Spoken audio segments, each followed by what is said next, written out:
ഗൗരി കൃഷ്ണൻ്റെ പ്രതികരണമാണ് ഏറ്റവും ഗംഭീരമായി തോന്നിയത്. ബാക്കി ഇതിപ്പോൾ എപ്പോഴും സംഭവിച്ചുകൊണ്ടിരിക്കുന്നതാണ്, നമ്മൾ കേരളത്തിലും പലപ്പോഴും കാണുന്നതാണല്ലോ. അതായത് ഈ പാപ്പരാസികളിൽ നിന്ന് നമ്മളിങ്ങനെ മുമ്പ് കേട്ടിട്ടുള്ളതേ ഉണ്ടായിരുന്നുള്ളൂ. പത്രങ്ങൾ മാത്രമാണ് ആ സമയത്തൊക്കെ ഇവിടെ ഉണ്ടായിരുന്നത്, നമ്മൾ അങ്ങനെ കണ്ടിട്ടില്ല. മാത്രമല്ല, മാധ്യമപ്രവർത്തനത്തിൽ ഇപ്പോൾ ടെലിവിഷനിലേക്ക് വരുമ്പോൾ ആളുകൾ ചില വാർത്തകളുടെ പിന്നാലെ ഇങ്ങനെ തിരക്ക് പിടിച്ച് ഓടുന്നത് ഒഴിച്ചാൽ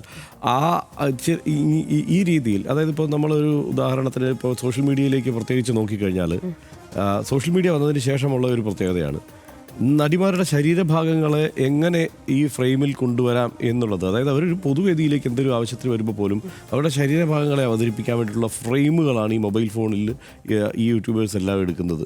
നമ്മളത് കാണുമ്പോൾ അറിയാം, ആ വിഷ്വൽസ് കാണുമ്പോൾ അറിയാം. അത് വേറൊരു ക്യാപ്ഷൻ ഇട്ട് അത് പല തരത്തിൽ അത് പ്രദർശിപ്പിക്കുക എന്നുള്ളതാണ് ഇതിൻ്റെ പ്രധാനപ്പെട്ട കച്ചവടം എന്ന് പറയുന്നത് തന്നെ.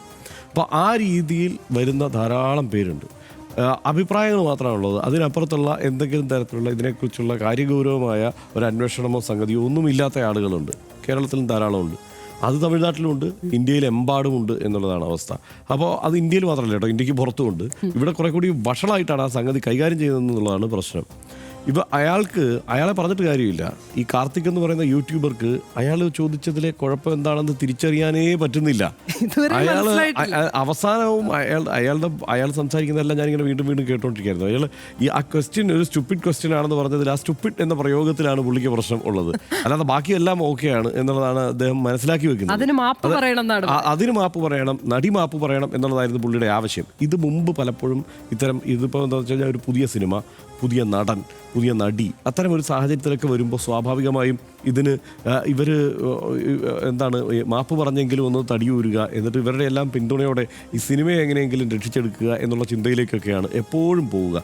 വഴങ്ങിക്കൊടുക്കുക എന്നുള്ളതിലേക്ക് പോവും. അവിടെ കണ്ട ശരീരഭാഷ അതിൻ്റെ തന്നെയായിരുന്നു. കാരണം വെച്ചാൽ ആ സിനിമയുമായി ബന്ധപ്പെട്ട ധാരാളം പേർ അവിടെയുണ്ട്. അതിൻ്റെ സംവിധായകനുണ്ട്, പ്രധാന നടനുണ്ട്, ആ സിനിമയുമായി ബന്ധപ്പെട്ട വേറെ കുറേ പേര് കൂടിയുണ്ട്. ഈ നടി തന്നെ പറയുന്നുണ്ട്, നിങ്ങൾ ഇത്രയും പുരുഷന്മാർ ഇവിടെ ഇരിക്കുമ്പോൾ, ഈ ഗൗരികൃഷ്ണൻ പറയുന്നുണ്ട്, നിങ്ങളെല്ലാം പുരുഷന്മാർ, ഇത്രയും പുരുഷന്മാർ ഇവിടെ ഇരുന്നിട്ട് എനിക്കെതിരെ ഇത്രയും ശബ്ദം ഉയർത്തി ഇയാൾ സംസാരിക്കുമ്പോൾ ഒരാൾ പോലും ഇടപെടുന്നില്ലല്ലോ എന്ന് ചോദിച്ചിട്ട് പോലും ഒരാൾ കമാന്ന് വേണ്ടിയില്ല.